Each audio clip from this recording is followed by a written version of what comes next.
कावड़ियों की लाइन लगेगी तो पिछड़ा जाएगा, दलित जाएगा।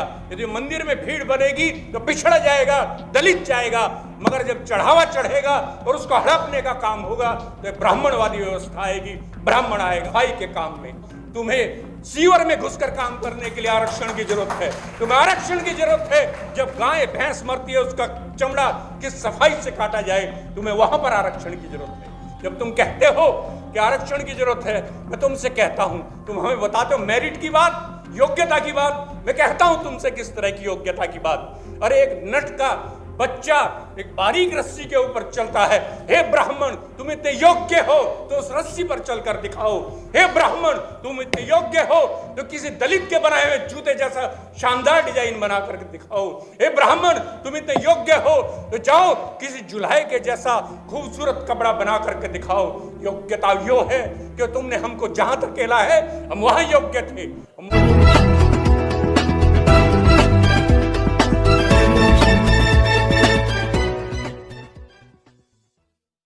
और जब उसके बाद बात होती है उसके अंदर मूर्ति रखने की, कौन बनाता है उसको? पिछड़ा। उसके बाद उसके अंदर प्रसाद आता है तो कौन बनाता है? किसान के खेत में जो तमाम तरह का अनाज पैदा होता है, उसके घर में दूध पैदा होता है तो उसको बनाते हैं पिछड़े।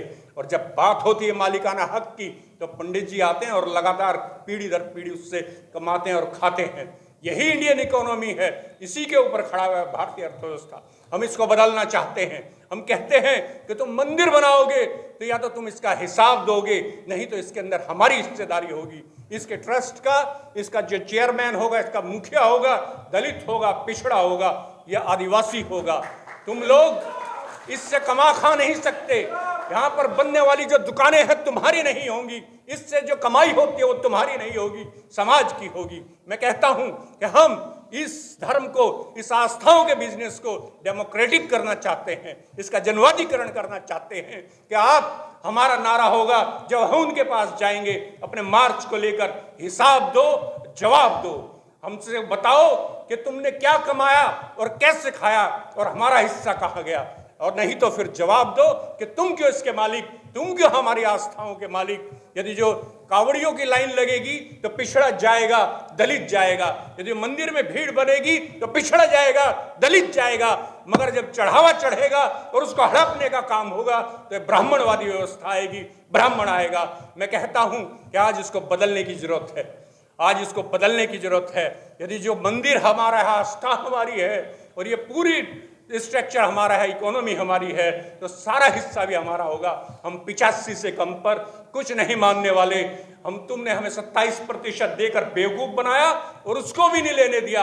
अभी हमारे साथी ने एक ने कहा था कि किस तरह से 27% का, केसी पीपल साहब ने, कि 27% आरक्षण दिया 52% लोगों को। और ये तो 52% तो हम कहते हैं जो सबसे पहली जनगणना 1931 में हुई उसके आधार पर अभी तो हम बात कर रहे हैं। अभी तो हम कह रहे हैं कि जातीय जनगणना होनी चाहिए। अभी तो हम कह रहे हैं हमारी गिनती करो दोबारा से, हमें जाति के आधार पर गिनती करो। हम बताएंगे कि हम कितने हैं। यदि हम 60 होंगे तो हम तुमसे 60 मांगेंगे। यदि हम 55 होंगे तो हम 55 मांगेंगे। हम 85 होंगे 85 मांगेंगे। हम 86 होंगे 86 मांगेंगे। और रही तुम्हारी बात, तुमने कहा EWS की बात कि तुम्हें आरक्षण की जरूरत है। हाँ, तुम्हें आरक्षण की जरूरत है। मैं कहता हूं इस देश के अगड़ों को, ब्राह्मणवादियों को आरक्षण की जरूरत है। कहां? सफाई के काम में। तुम्हें सीवर में घुसकर काम करने के लिए आरक्षण की जरूरत है। तुम्हें आरक्षण की जरूरत है जब गाय भैंस मरती है उसका चमड़ा किस सफाई से काटा जाए, तुम्हें वहां पर आरक्षण की जरूरत है। जब तुम कहते हो कि आरक्षण की जरूरत है, मैं तुमसे कहता हूं, तुम हमें बताते हो मेरिट की बात, योग्यता की बात। मैं कहता हूं तुमसे किस तरह की योग्यता की बात। अरे एक नट का बच्चा एक बारीक रस्सी के ऊपर चलता है। हे ब्राह्मण, तुम इतने योग्य हो तो उस रस्सी पर चलकर दिखाओ। हे ब्राह्मण, तुम इतने योग्य हो तो किसी दलित के बनाए हुए जूते जैसा शानदार डिजाइन बना करके दिखाओ। हे ब्राह्मण, तुम इतने योग्य हो तो जाओ किसी जुल्हे के जैसा खूबसूरत कपड़ा बना करके दिखाओ। योग्यता यो है कि तुमने हमको जहां तक कहला है हम वहां योग्य थे, हम वहां योग्य हैं। अब तुम्हारे कारोबार पर कब्जा करेंगे, हम अपनी योग्यता सिद्ध करेंगे। हम कहेंगे हम सबसे ज्यादा योग्य हैं क्योंकि हम इस देश को, इस अर्थव्यवस्था को, इस दुनिया को चलाने वाले हैं। साथियों, यही हमारा लॉन्ग टर्म का एजेंडा है। जो हमारे साथी सुजीत सम्राट ने कहा सोशल ट्रांसफॉर्मेशन की जरूरत है, इस क्रांति की जरूरत है। इस क्रांति की नींव रखने नंबर कोई मायने नहीं रखता। मैं आपको गिनवाना नहीं चाहता लेनिन ने क्या किया, मैं आपको गिनवाना नहीं चाहता भगत सिंह ने क्या किया, मुट्ठी भर लोगों ने, मैं आपको गिनवाना नहीं चाहता चे गुवेरा ने क्या इनकलाब किया, अकेले खड़ा होकर अपनी हिम्मत और अपने हौसले के दम पर। मगर मैं आपसे कहता हूं हमारी तादाद उन लोगों से कहीं ज्यादा है।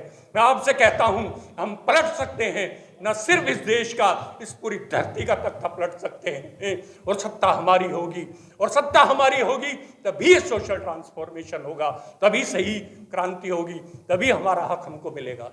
धन्यवाद।